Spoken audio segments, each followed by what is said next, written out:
Today, we're cooking a ribeye. We have this new sous vide gun from Grill Blazer.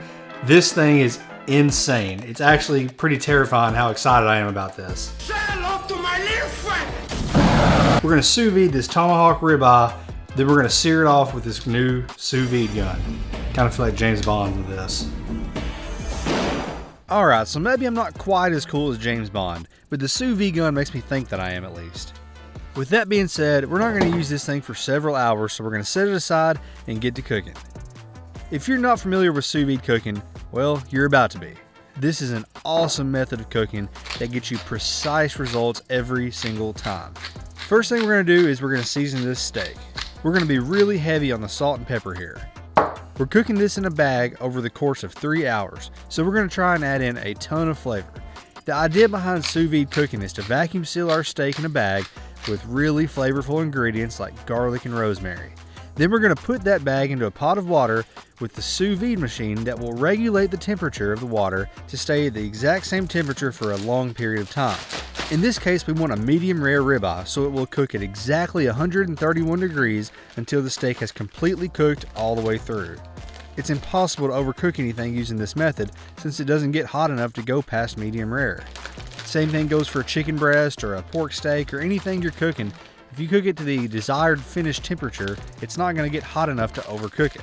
After you season both sides and the edge, we're going to place this in a 2-gallon bag. If you have a vacuum sealer that's big enough to vacuum seal something like this tomahawk steak, by all means go ahead and use that. That's the best way to do it. But this works fine, and I don't have one that's big enough for this.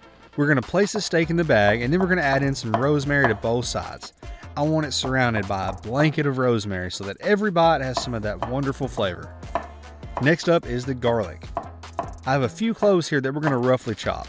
I like doing this versus saying just crushing it and throw it in the bag because this gives you a wider spread in the bag. That way the garlic covers more surface area. Once you have everything in the bag, I'm going to toss in a knob of butter as well, because that's going to add in some more flavor and some richness to the bag. Now we're going to zip it up and get rid of all that air. Now we'll do this using water displacement by submerging the steak in a container of water and leaving just a small edge of the zipper bag open so it will force the air out. Just be careful not to get any of the water in the bag when doing this. I actually have a really nice sous vide container that's made for something just like this, but I left it at the office, so we're going to have to make do with a pot. And I've actually used this pot many times for sous vide cooking, just not with anything this big. And with this pot, the steak is not completely submerged, so I'm going to have to do something different. It just so happens that I have an ice cream machine that will work perfect for this. Add water to the pot and make sure that the water level is between the minimum and maximum water line on your machine, and then add in your meat.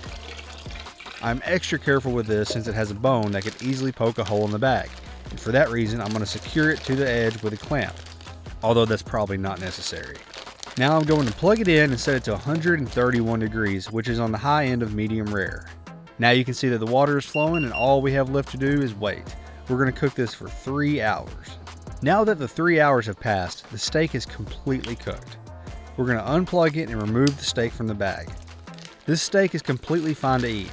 However, it lacks that beautiful crust which adds in so much flavor and the best texture that you get from high heat cooking. All we need to do is sear this off and we're going to be ready to dig in.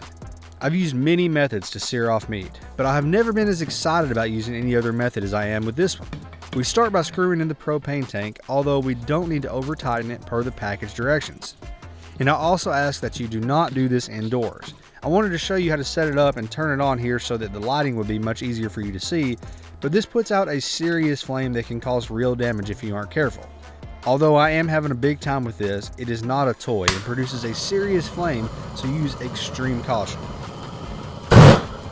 I clearly had a little bit too much fun with this.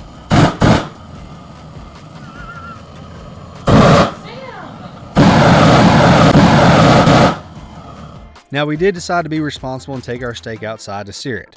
I have a grill outside, so we just placed it over the grates to give us a safe environment to sear the steak. I seared off every inch of this steak until we had the perfect crust. It clearly didn't take long with a flame this big, so I was careful not to overdo it. I also made sure to sear off the sides, especially the side with the fat cap. I want that fat to render down over high heat, which adds in so much more flavor. I finished this side before flipping it over and searing the other side. Ironically, there were a few lumps of charcoal underneath that was left over from my last cook on this grill, and they actually accidentally caught fire, which were putting off more heat because the flame from the torch was so hot that it started the leftover charcoal back up with the residual heat from the gun. I think that tells you all you need to know about how hot this gets.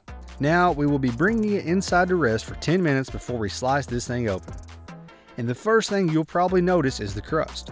It's so important for me to have that crust, and for multiple reasons, but this thing did a tremendous job. Now let's slice it open. I'm going to start by slicing it off the bone. This makes it much easier to slice it into strips. After the bone is removed, I will simply slice it into strips against the grain for my wife and I to share. As you can see, this thing is perfectly medium rare. From edge to edge, you have that perfect temperature, and then the edge has the amazing crust. I couldn't be more excited about this. This couldn't be more perfectly cooked. It is completely medium rare from edge to edge, and that crust, I was a little bit skeptical. I've never done it with like a full-on torch like that. The crust is perfect. It's all over. It's very balanced. This looks unbelievable.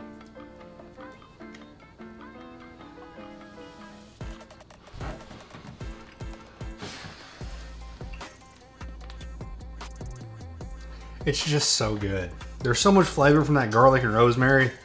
It just couldn't be more perfectly cooked either. Thanks for watching, and please take a second to subscribe to our channel. Be sure to leave a comment letting us know what you want to see us cook next. And as always, thanks for watching.